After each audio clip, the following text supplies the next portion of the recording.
प्रस्तावना उसमें आप कॉलम बनाएंगे, ये आपका क्रमांक रहेगा, ये आपका छात्राध्यापिका कथन जिसमें टीचर्स बोलेंगे और इसमें आपका छात्र। ये समझ में आया क्या क्या रहेगा?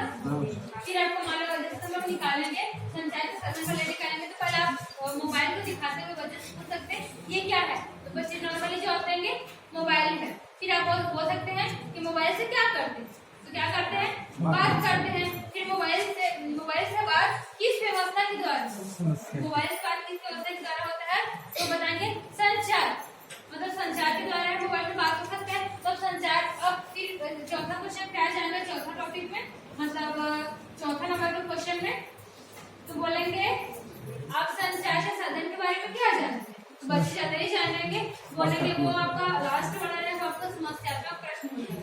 तो यहाँ पे लिखना रहेगा लास्ट वाला को आप पूछेंगे मान लो बच्चों से कि आप संचार के छात्रों संचार के साधन के बारे में क्या जानते हैं, तो बच्चे और नहीं दे पाएंगे, वही आपका समस्यात्मक प्रश्न रहेगा, उसको आपको बताना रहेगा।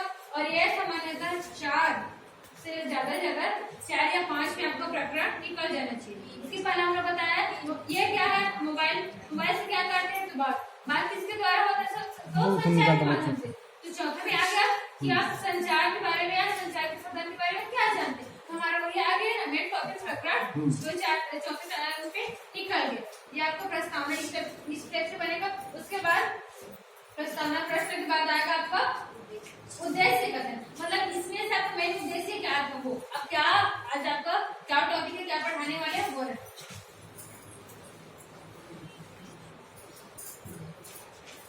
उद्देश्य कथन।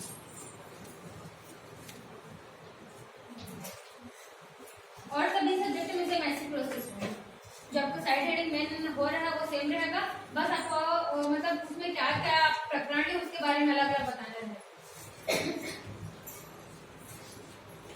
उद्देश्य कथन में आप बता सकते हैं बच्चों आज हम लोग संचार के साधन के बारे में विस्तृत वर्णन करेंगे, मतलब उसके बारे में पूर्ण जानकारी प्राप्त करेंगे, ऐसा है। फिर आपको आएगा, ये समझ में आया उद्देश्य कथन में आपको जो मेन प्रकरण रहेगा ना उसी में रहेगा और आप बोलेंगे